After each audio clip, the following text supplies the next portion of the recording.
At my granddaughter's engagement party, the guest card on my seat read, "The old shrew who always ruins everything."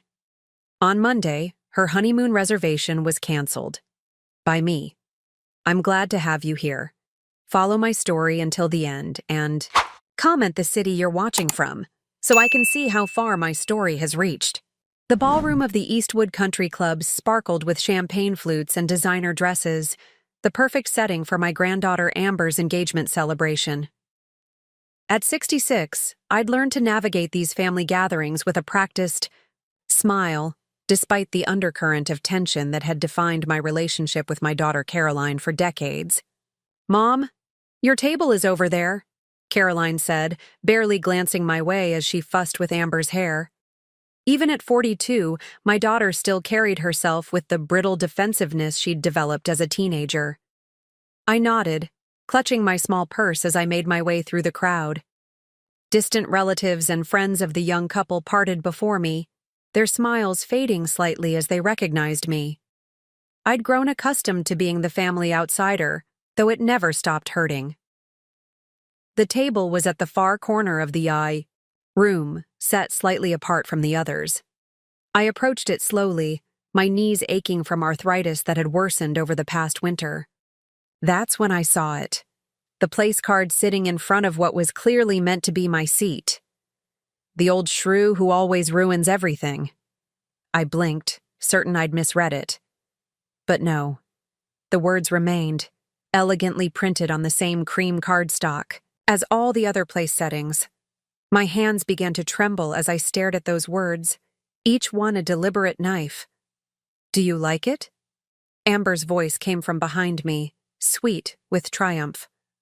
I turned to face my granddaughter, trying to compose my expression. She stood there in her engagement dress, blue eyes, so like her grandfather's, gleaming with satisfaction.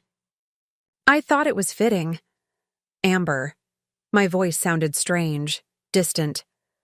"Why would you—" "Oh, Grandma, don't start making a scene." She rolled her eyes, looking so much like Caroline at that moment that my chest ached. "It's just a joke." Mom thought it was hilarious. Of course she did. Caroline had spent most of her life painting me as the villain in her story, and now she'd passed that narrative to my granddaughter. I carefully picked up the place card and slipped it into my purse. "I'll just take a seat," I said quietly. "Whatever," Amber shrugged, already turning away to greet more welcome guests. "Just try not to ruin my engagement party like you ruin everything else." I sat down at the empty table, the chatter and laughter of the party continuing around me as if nothing had happened. No one came to join me. I'd been deliberately isolated, a spectacle for others to whisper about. My hands trembled in my lap as I fought back tears. If only Richard were still alive. My husband had been the buffer between Caroline and me for so many years. Since his death 3 years ago, the delicate truce had completely unraveled. From across the room, I caught Caroline's eye. She raised her champagne glass slightly in my direction, her smile cool and satisfied. She thought she knew everything about why her father had left when she was 12. She thought I was the reason her childhood had been broken. How carefully. I had constructed that lie to protect her. How completely it had backfired. All these years I'd carried the weight of her hatred to shield her from a truth that would have shattered her. Ronald hadn't left because of my impossible temperament, as Caroline believed. He'd left because his 24-year-old secretary was pregnant, and he'd chosen his new family over us. I watched Caroline laughing with her husband, watched Amber beaming beside her fiancé Drew, and felt the familiar hollowness in my chest. How different might our relationship have been if I'd told the truth? If I hadn't shouldered the blame to protect a child from the knowledge that her father had simply stopped loving us? The waiters began serving dinner. My table remained empty except for me, a calculated humiliation. I picked at my food, unable to taste anything through the lump in my throat. When the speeches began, I quietly gathered my things. No one noticed as I slipped out through the side door into the cool evening air. What they would notice, however, was what I would do next. Because after 30 years of protecting Caroline from the truth, I'd finally reached my breaking point. If she wanted to paint me as the villain, I'd show her just how ruinous I could be. Monday morning, I made a single phone call. By afternoon, Amber's honeymoon reservations at the exclusive Santiago Bay Resort in the Dominican Republic were canceled. They didn't know that Ronald owned that resort now. They didn't know they had nearly walked straight into the arms of the man who had abandoned us, the man who had started a whole new family while leaving his first one behind. They didn't know. But they would soon enough. The morning after the engagement party, I sat at my kitchen table, staring at the offensive place card I'd saved from the night before. The morning light streaming through the curtains seemed to intensify the elegant script. The old shrew who always ruins everything. My hands trembled as I placed it back in my purse. Evidence, perhaps, of what they truly thought of me. My modest home in the suburbs had grown quieter since Richard passed. The silence used to bother me, but now I found comfort in it. No judgment. Ear. No cold stares or whispered comments. The phone rang, shattering my thoughts. Caroline's name flashed on the caller ID. My stomach tightened as I answered. "Mother," she began, her voice already sharp with irritation. "You left early last night." "Yes," I said simply, without saying goodbye to anyone. Amber noticed. I doubted that very much. "I wasn't feeling well." "You're never feeling well when it matters, are you?" The familiar accusation in her tone made my chest ache. "Just like when Dad left. Suddenly you were too sick to explain anything properly." The memory crashed over me like a wave. Caroline at 12 standing in our living room, demanding to know where her father had gone. My own heart shattered into 1,000 pieces as I tried to protect her from the brutal truth. "Caroline, that was 30 years ago," I said quietly. "And you're still the same selfish woman," she snapped. "Do you know what Dad told me before he left? That he couldn't stand living with someone so negative and cold. The lie I had allowed Ronald to tell? The lie I had maintained to protect Caroline? From knowing her father had simply replaced us with a younger model." "Is that what you really believe?" I asked, my voice barely above a whisper. "It's what everyone knows, Mother. Why do you think Amber doesn't want you involved in the wedding planning? Your bitterness poisons everything." After she hung up, I moved to my bedroom closet, reaching for the locked box I kept on the top shelf. My hands shook as I entered the combination, Caroline's birthday, and lifted the lid. Inside lay the evidence I had hidden for 3 decades. Photographs of Ronald with his pregnant secretary Veronica, taken by the private investigator I'd hired when I first suspected the affair, the divorce papers stating his intent to remarry, which I'd never shown Caroline. The property records of the small hotel in the Dominican Republic he had purchased with his family money. Money that should have been Caroline's inheritance. Most damning of all, the letter he'd written me just before he left. "Natalie, I know this will hurt you, but I can't pretend anymore. Veronica is pregnant, and I'm going to stand by her. I know I'm supposed to feel terrible about this, but the truth is, I feel alive for the first time in years. I've transferred enough money to support you and Caroline until she finishes high school. My lawyer will handle the rest. I'm moving to the Dominican Republic to start fresh. Please don't try to contact me. It will only make things harder for Caroline. If she asks, tell her whatever you think best. Tell her I'm a bastard who abandoned you both. Tell her I couldn't handle family, life, whatever story will hurt her least. Ronald. And I had chosen a story, one that placed all the blame on me. Your father couldn't live with me anymore, sweetheart. I made him unhappy." It seemed kinder than the truth. Better that she hate me than know her father had simply stopped loving her. Over the years, the lie calcified. Caroline grew more distant, more resentful. When she got engaged, Ronald sent a congratulatory note but didn't attend the wedding. "Because Mom would ruin it," Caroline had said. When Amber was born, I thought perhaps the joy of a new generation might heal old wounds. But Caroline's bitterness had only transferred to her daughter. For 30 years, I'd carried Ronald's secret. I'd let my daughter believe I was cold, difficult, impossible to love, all to protect her from the reality that her father had abandoned her for a new family, a family he seemed to love more than he'd ever loved us. And now Amber and Drew were planning to honeymoon at Santiago Bay Resort, the very place Ronald had built with his new family, now a thriving luxury destination. If they went there, they would inevitably discover the truth. The resort's main restaurant was called Veronica's. The hotel lobby displayed photos of the owner, Ronald, with his wife and their 3 children, Caroline's half-siblings she didn't even know existed.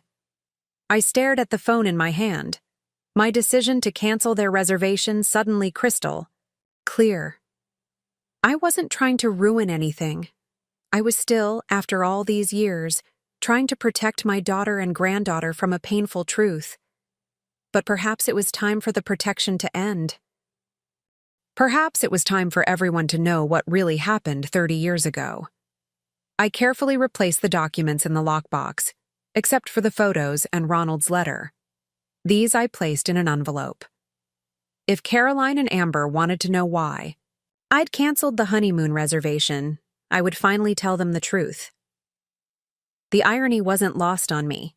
For decades, I'd been the villain in their story, the shrew who ruins everything. But I'd accepted that role to protect Caroline from an even more painful narrative, that she simply hadn't been important enough for her father to stay. My phone buzzed with a text from Caroline. Amber just heard from the resort, the honeymoon. Reservation was canceled. Please tell me you had nothing to do with this. I stared at the message, my finger hovering over the reply button. After 30 years of lies and sacrifice, I was tired of being the villain in a story I hadn't written. We need to talk, I typed back. There's something you and Amber need to know about Santiago Bay Resort and your father. The incessant pounding on my front door startled me awake from an uneasy nap. I'd barely slept the night before. Memories and regrets circling like vultures after my decision to cancel Amber's honeymoon reservation. Open this door right now. Caroline's voice cut through the quiet afternoon, sharp and demanding. I took a steadying breath, smoothing down my cardigan before opening the door. Caroline burst in, Amber following close behind. Their matching expressions of fury might have been comical if they weren't directed at me with such intensity. How dare you? Caroline's face was flushed with anger. How could you possibly think you had the right to cancel Amber's honeymoon? The resort called to confirm the cancellation. Came from you, Amber added, her voice trembling with rage. Do you have any idea how embarrassing that was?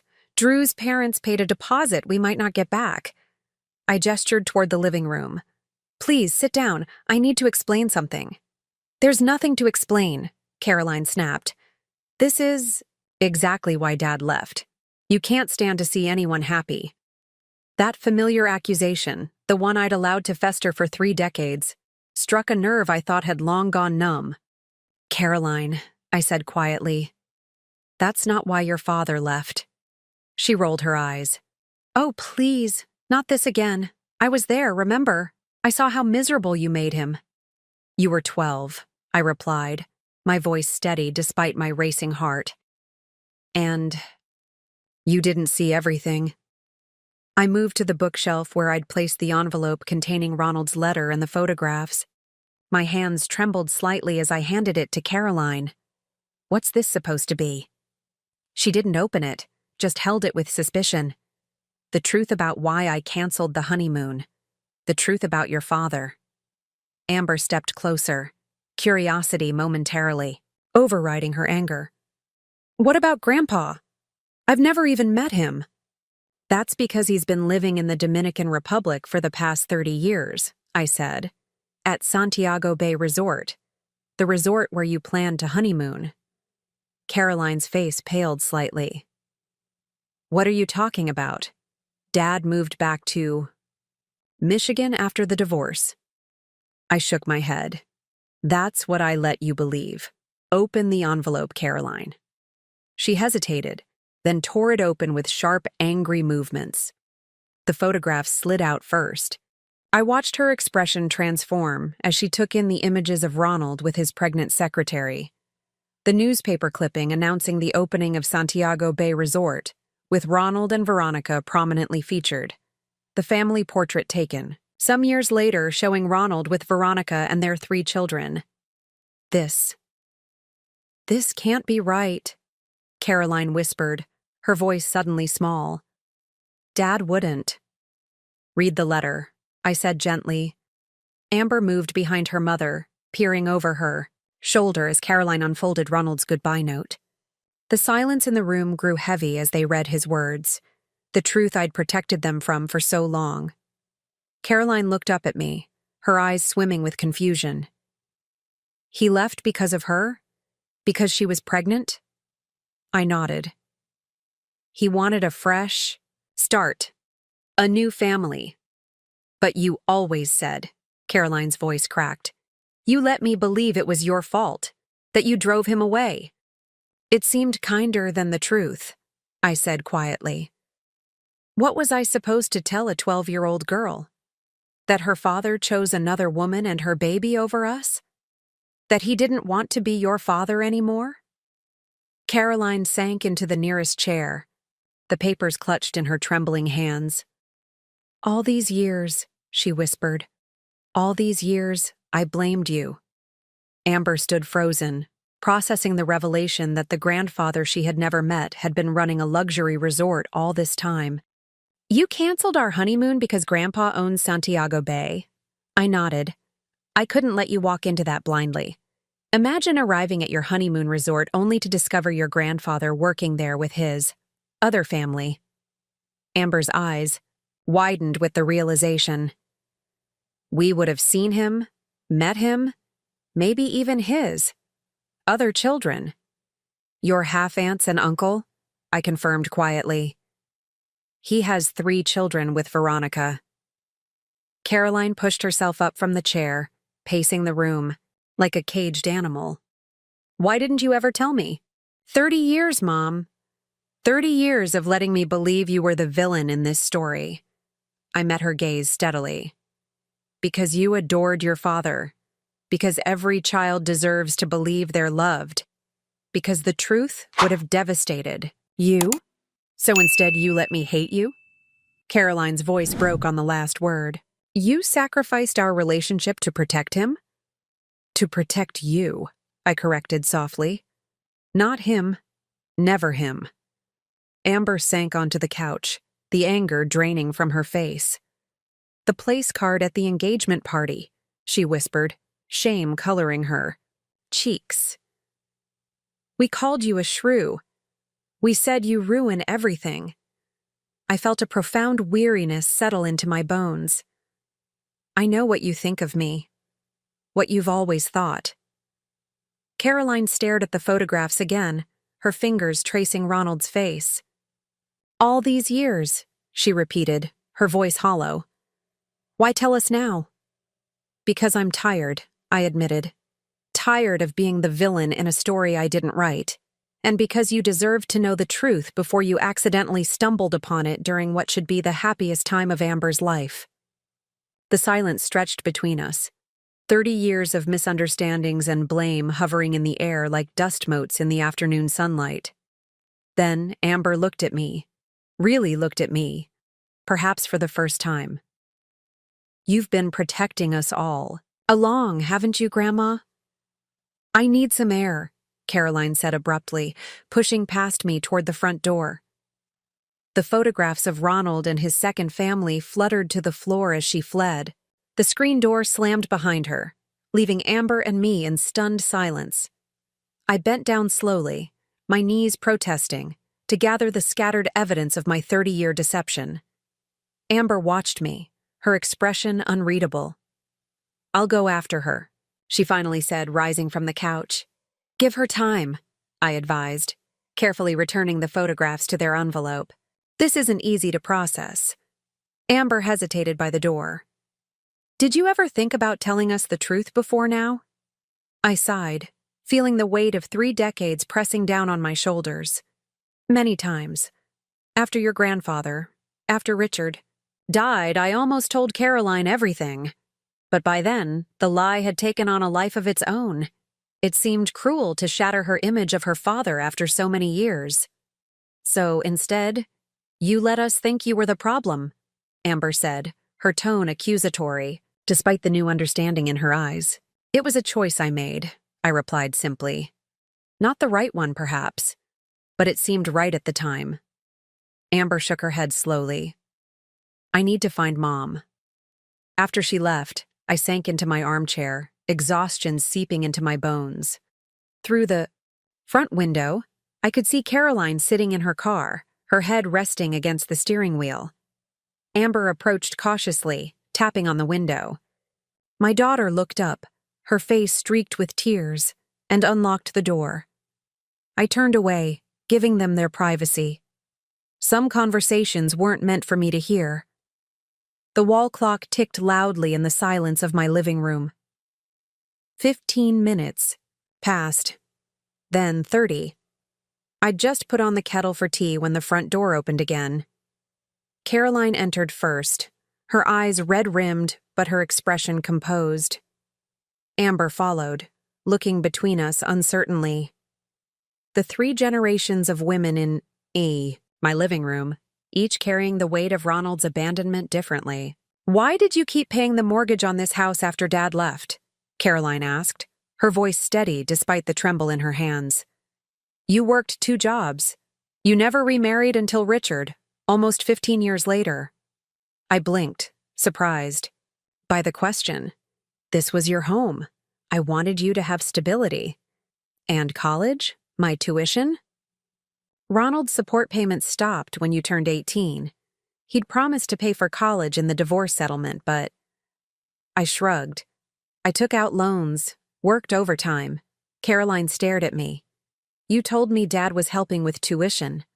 Another lie to protect you, I admitted. You were so excited about college. I didn't want you to feel abandoned all over again. All these years, Caroline whispered, I've been sending him Christmas cards, birthday cards. To the Michigan address you gave me, I nodded. I had a P.O. box forwarding service. When your father made it clear he wanted no contact, I thought it would hurt less if you believed he was still somewhat in your life. Caroline's expression hardened. Did he ever respond? Even once? The kettle whistled sharply, giving me a moment's reprieve before answering. No, I said finally, turning off the stove. He never did. A heavy silence filled the kitchen. I busied myself preparing tea, giving Caroline time to process. When I turned back, she was studying me with new eyes. You paid for my wedding, she said, slowly. You said Dad had sent the money, but... Her voice trailed off as realization dawned. I set the teacups on the table, avoiding her gaze. You deserved a beautiful wedding. Even though I blamed you for Dad not attending, Caroline said, her voice hollow. I told everyone it was because you 2 couldn't be in the same room. It seemed simpler that way. Simpler? Caroline's voice rose.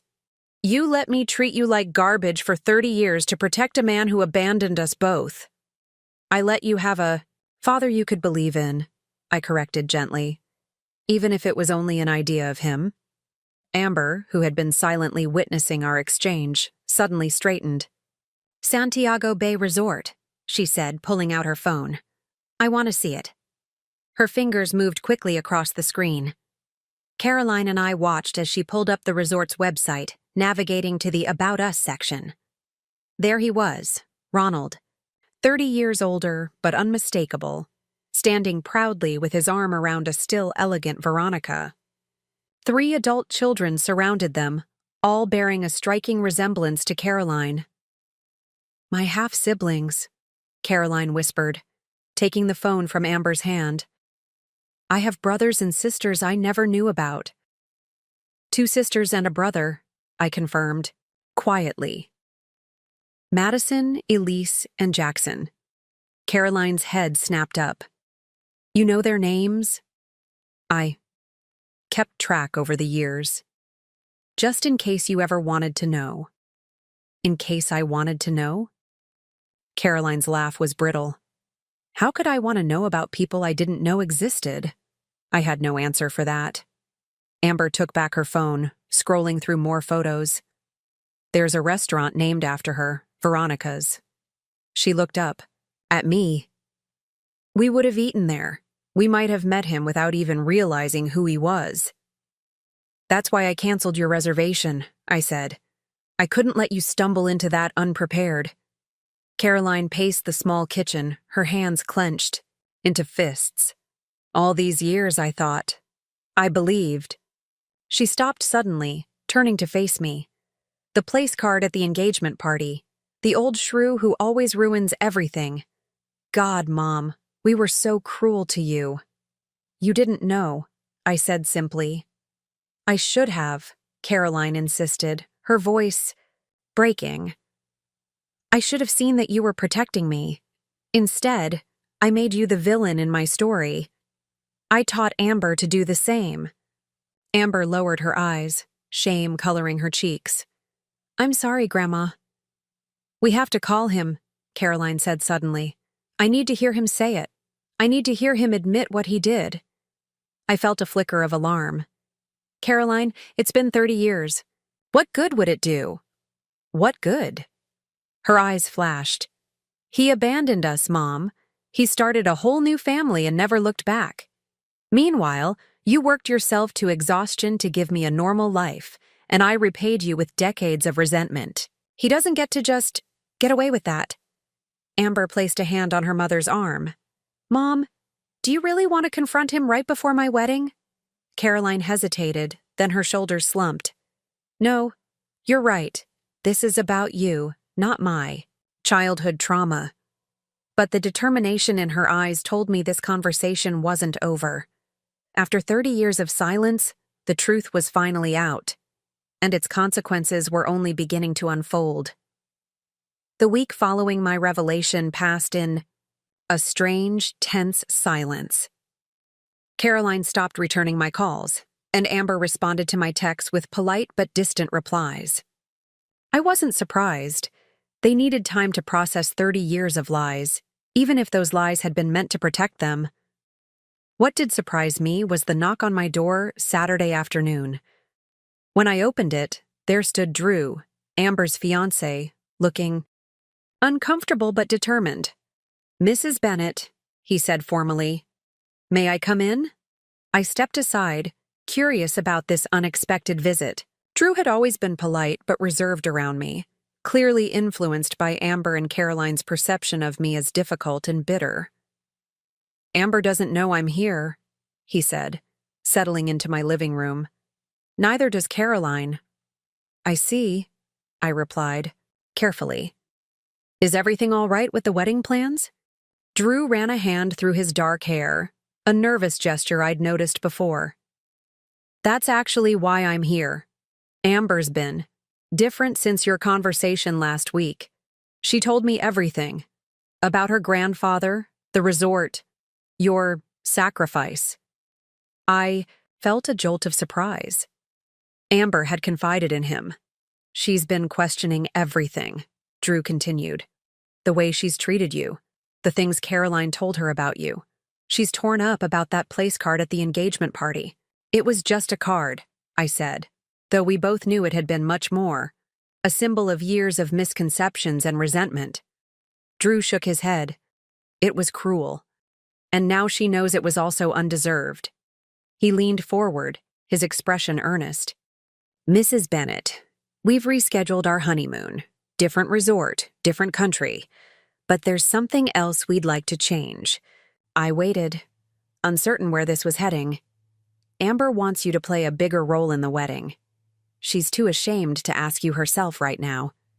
But she hopes. Drew paused, clearly choosing his words carefully.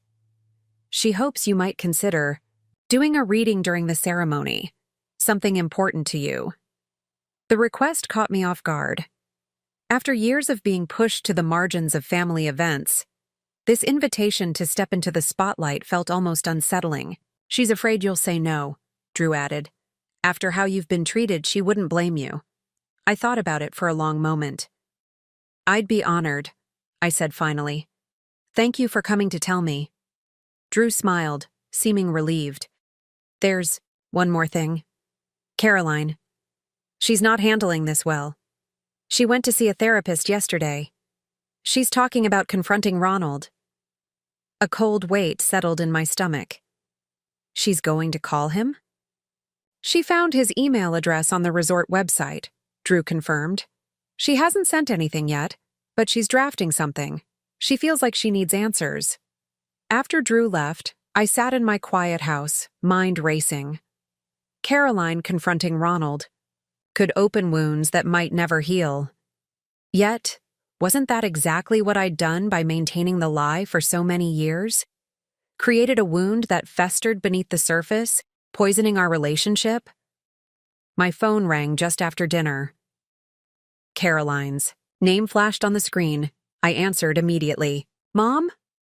Her voice sounded raw, exhausted. "I need to ask you something." "Anything," I said. "Did Dad ever ask about me? After he left?" The question squeezed my heart. "In the beginning," I said carefully. "He called a few times to check that the money had arrived, asked if you were adjusting. And later?"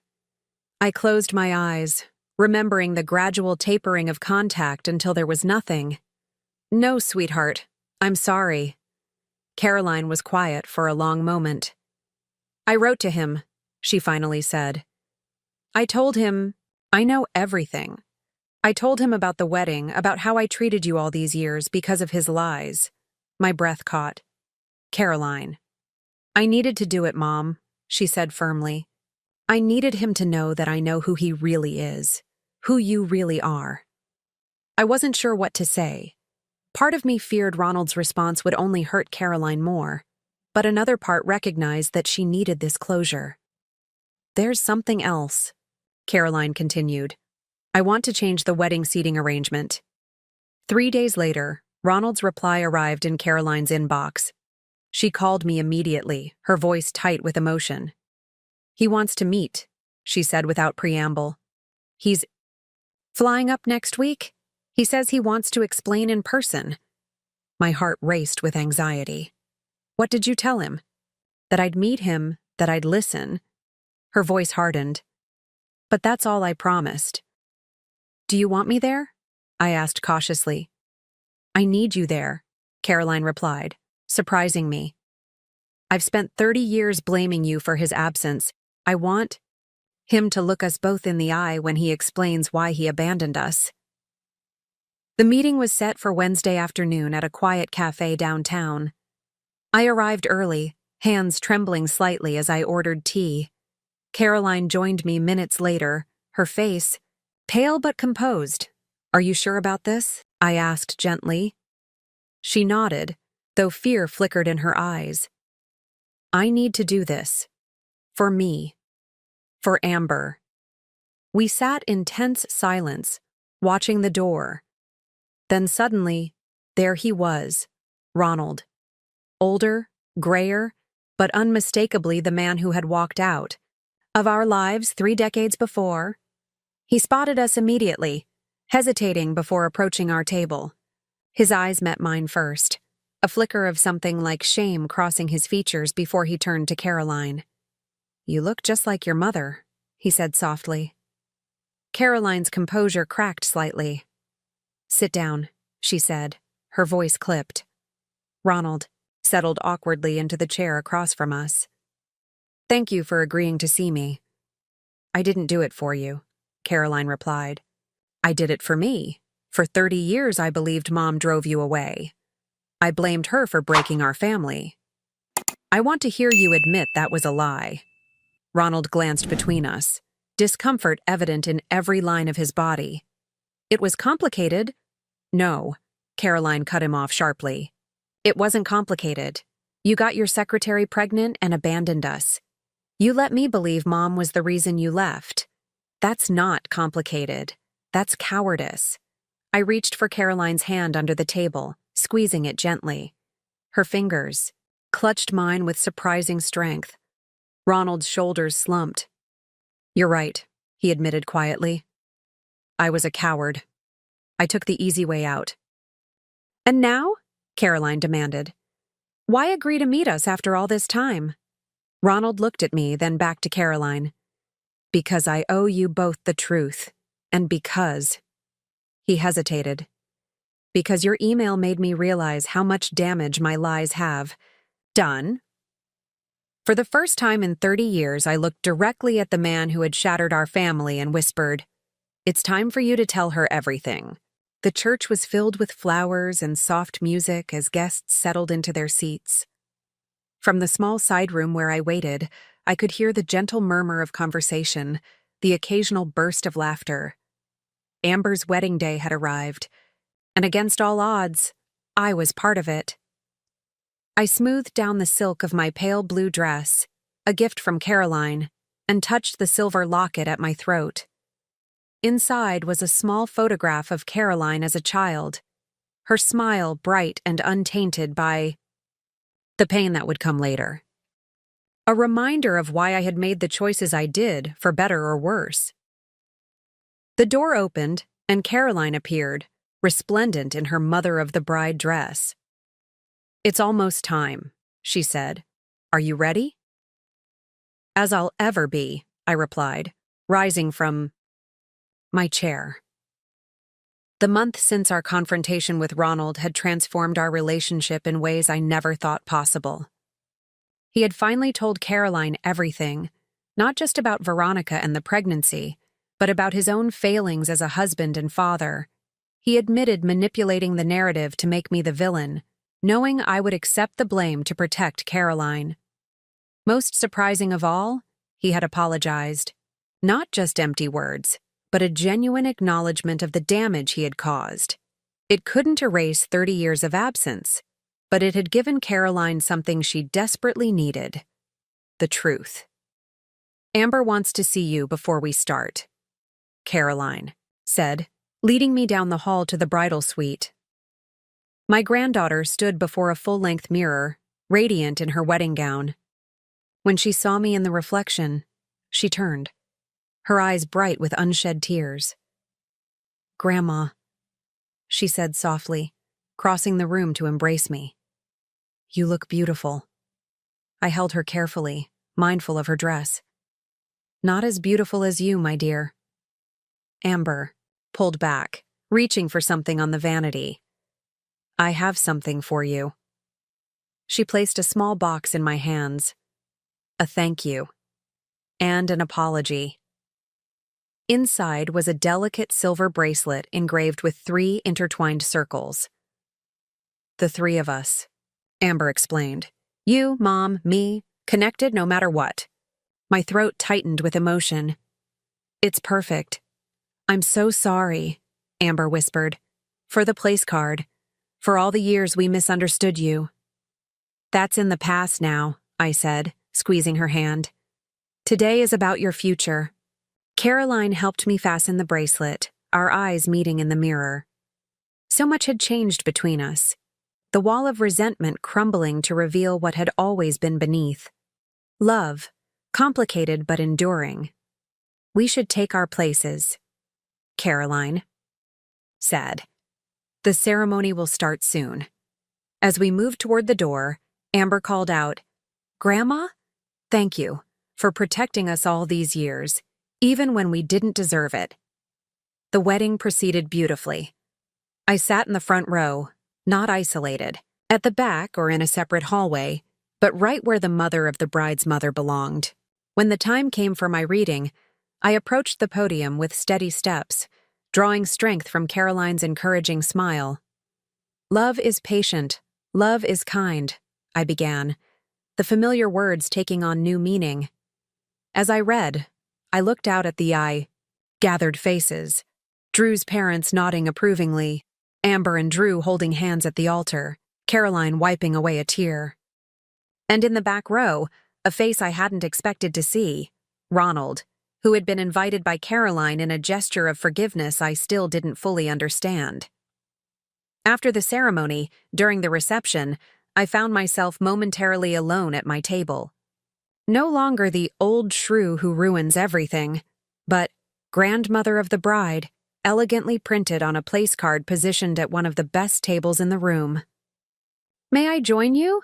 Caroline asked, appearing beside me with 2 glasses of champagne. I nodded, accepting one of the glasses. We sat in comfortable silence for a moment, watching Amber and Drew's first dance. "I saw that Dad came," I said finally. Caroline nodded. "I thought it was important, for closure." She turned to face me. "He's not staying long. This isn't his place anymore. But I needed him to see what he missed, what you never missed, despite everything we put you through." I sipped my champagne, unsure how to respond. Caroline reached into her evening bag and pulled out a folded piece of paper. "I found this when I was looking through old photos for the wedding slideshow," she said, handing it to me. I unfolded it carefully. It was a Mother's Day card from Caroline, made when she was about 9, before Ronald left, before everything fell apart. In a child's uneven handwriting, "To the best mom ever. I love you more than anybody in the whole world." "I meant it then," Caroline said quietly. "And I mean it now. It just took me 30 years to remember." Tears blurred my vision as I carefully refolded the card. "I never stopped loving you, Caroline. Not for a single day. I know that now." She covered my hand with hers. "And I'm going to spend the rest of my life making up for lost time." Later, as the evening wound down, Amber approached our table. "They're about to cut the cake," she announced, then hesitated. "I was hoping. Would you both join us? The photographer wants a picture of the 3 generations." Caroline and I exchanged glances, then rose together. As we followed Amber to where Drew waited with the multi-tiered cake, I caught sight of us reflected in one of the ballroom's mirrored walls. 3 women bound by blood and history, by mistakes, and forgiveness. The photographer positioned us carefully. Amber in the center with Drew, Caroline and I flanking them. "Family photo!" he called cheerfully, unaware of the weight those simple words carried. Family. Not perfect, not without scars, but real and whole in a way we hadn't been for 3 decades. As I smiled for the camera, I felt Caroline's arm slip. Around my waist, heard Amber's laughter as Drew pretended to smear frosting on her nose. In that moment, I realized the true price of my silence had been paid in full, and what I'd received in return was worth every painful year. Later that night, alone in my house, I opened the wedding program I'd saved. Inside was the new seating chart for the reception, with my name prominently displayed at table 1. But what caught my eye was the small note Amber had handwritten beneath it. For my grandmother, Natalie Bennett, whose love and sacrifice taught me what family really means. Not the woman who ruins everything, but the woman who saved us all. I traced the words with my finger, 30 years of pain finally giving way to peace. The secret had cost us dearly, but the truth had set us free. And in the end, that freedom was worth everything.